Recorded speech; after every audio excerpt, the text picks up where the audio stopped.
Bonjour à tous, aujourd'hui on se retrouve pour parler de l'épisode 2 de Babel en folie, publié dans le 456e numéro de la revue Le Français dans le Monde. Et on retrouve donc Thibaut Lavigne, notre intrépide professeur. Alors que fait Thibaut dans cet épisode? Eh bien, il cherche à créer cette fameuse cohésion de groupe. Vous savez, cette cohésion qui est finalement essentielle pour qu'une classe fonctionne, pour que les élèves se sentent à l'aise et participent en classe. Dans cet épisode, Thibaut propose un jeu inspiré de l'émission télé Les Amours. Vous savez, celle où les couples répondaient à des questions par rapport à leur partenaire. Eh bien, en classe, bien sûr, on va parler d'amitié. Vous placez vos élèves en binôme, puis vous leur laissez un temps pour échanger librement sur leur vie, leur passion, leur famille, etc.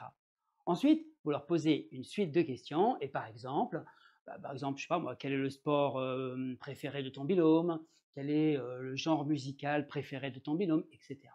À chaque bonne réponse, ils gagnent des points. Alors forcément, ils sont motivés parce que, eh bien, ils veulent gagner. Souvent, j'ai utilisé ce jeu dans mes classes et j'ai aussi inclus dans mon livre Activité théâtrale en classe de langue, que vous retrouvez chez l'éditeur Clé International. Ce genre d'activité aide vraiment à briser la glace en début d'année. Si vous avez déjà fait quelque chose de similaire dans vos classes, n'hésitez pas à partager vos expériences en commentaire ici même. Dans l'épisode Que fait Thibaut? Eh bien également, il dévoile un peu plus de sa personnalité en parlant de son passé de comédien, par exemple.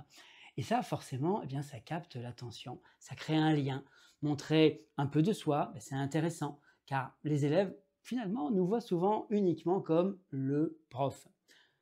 Parfois, se présenter autrement, c'est utile, mais il faut savoir garder certaines limites.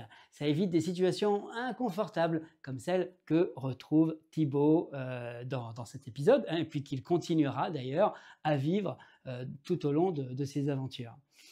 Un autre point essentiel, c'est la valorisation des talents des élèves. Grâce au jeu qui est proposé, leurs talents cachés se révèlent. Par exemple, on découvre que Jamal est super populaire sur TikTok avec ses batailles de doigts, et ça fait applaudir toute la classe. Ce type d'activité aide les élèves à se voir autrement, ça réduit les jugements.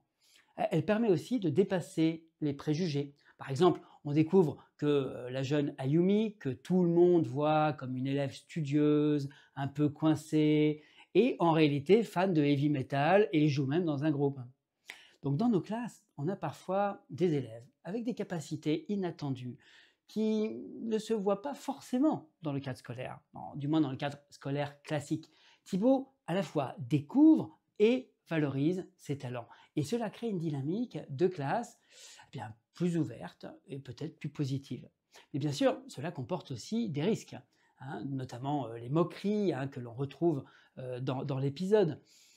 Quand Thibaut demande, vous vous rappelez, à la classe de révéler le talent caché de Lucas, alors là, tout le monde rigole. Pourquoi? Parce qu'il le voit comme le cancre de service. Heureusement, Ayumi réagit et détourne rapidement l'attention en mettant en avant son talent de beatboxer. Alors oui, c'est une réalité. On a souvent des élèves qui excellent dans des domaines auxquels on ne pense pas forcément. Pour ma part, j'étais un élève franchement assez mauvais au collège, mais quand au lycée, je suis rentré dans une spécialité théâtre, tout a changé. Mes professeurs ont dû s'adapter à notre classe de théâtreux et tout à coup, les cours sont devenus beaucoup plus intéressants pour moi. Je me suis dit, finalement, j'ai envie de participer, j'ai envie de m'investir. Alors en conclusion, aller à la rencontre de ces élèves, découvrir leurs talents cachés pour mieux les valoriser, s'ouvrir un peu plus à eux, ça comporte des risques, évidemment. Mais franchement, ça en vaut la peine. Je vous remercie d'avoir suivi cette vidéo et on se retrouve très vite pour un prochain épisode.